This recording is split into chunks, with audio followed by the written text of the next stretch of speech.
So several years ago, we joined a peer group organization. It's a group of people that come together, 12 companies total, and really take a deep look into each other's business, serve as a virtual board of directors. I'd never had that level of accountability before and wasn't used to that kind of honesty being brought forth to me. A lot of times in a business, particularly with one owner, most of the people at the company are going to tell that business owner what they think he wants to hear rather than what he needs to hear. Well, that's not going to be the case in an accountability group. They're going to tell you what you need to hear, not what you want to hear. And that's such a big, big change. Accountability becomes the second core value of Blough Tech in our structure as a whole. We call it, be accountable. And to be accountable, you've got to have a prerequisite, and that's vulnerability. So let me explain what I mean by that. If I'm going to expect somebody to take responsibility, and really that's what we want out of all of our teammates, right? When we hire somebody and somebody comes to work for us, we want to have, sometimes they refer to it as the owner culture, where they act like they own the business. Well, if we want that kind of accountability, we want them to act like owners, then you've got to treat them like owners. You've got to give them that kind of expectation, and you've got to give them some flexibility. But ultimately, what you've got to demonstrate to them first is vulnerability.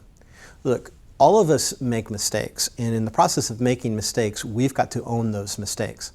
Let me give you an example of something like this that happened here fairly recently. I had gone to one of the accountability group meetings. We go on a quarterly basis. I go through this deep dive into our financials and our business plan and all of these different things, and really go through the ringer with these guys, asking lots of hard questions and challenging lots of my ideas. And in the process of being gone for several days, two of my employees got into a verbal argument, pretty intense. Some shouting went on, and some names got called, and this is outside of the norm for our organization.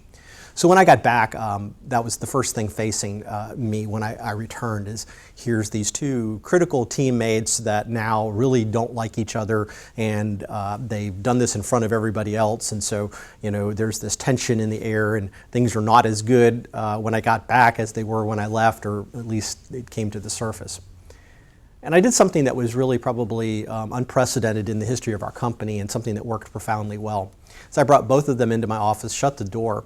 Now, what you probably would expect that the next thing happened is that the walls were reverberating with me yelling and screaming at them and telling them how disappointed I was with them for their actions, and how that I thought I could trust them. And these are probably things that I've said, and certainly I have said in the past.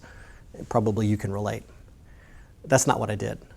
I looked both of them in the eye, and very quietly I apologized to them for failing them as a leader. Dead silence in the room. Completely unprepared for that. Both were prepared to defend their opinions.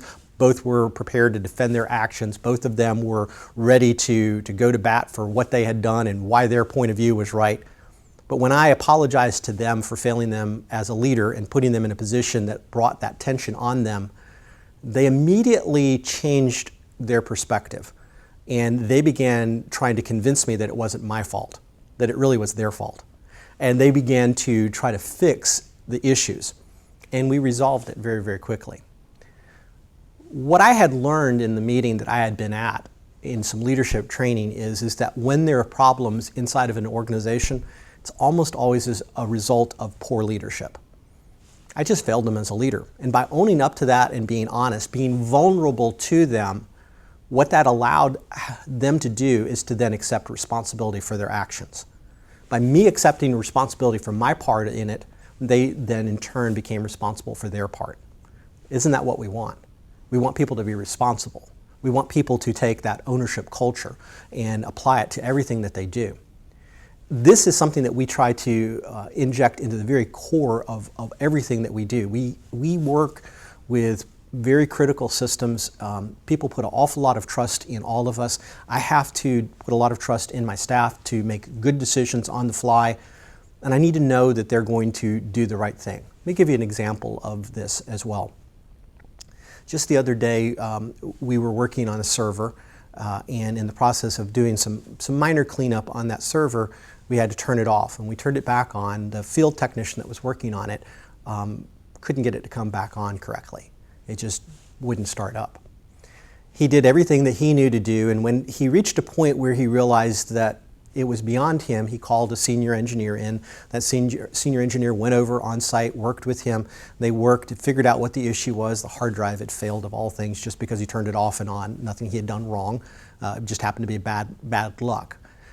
They replaced that bad hard drive, then started the process of restoring the information, had a little bit of trouble with the restore, called the most senior engineer on the phone, got his advice for what they needed to do, got past that little issue, got everything resolved by about 12 o'clock that night. First thing the next day at about 8 o'clock, they were both over at that customer site to make sure everything was taken care of. And you say, well, that's an interesting story, Paul. What's the moral of it?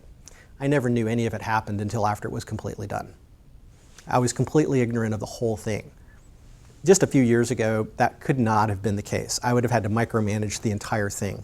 But by producing a culture of accountability, that ownership culture, by giving them an example of my vulnerability, hey, I make mistakes, mistakes happen, but we own those mistakes, we take responsibility for those mistakes, we fix our problems, they took that what was illustrated in my life, applied it in their day-to-day practice, and we ended up with an extremely happy customer, and I ended up with a good night's sleep that I wouldn't have had otherwise.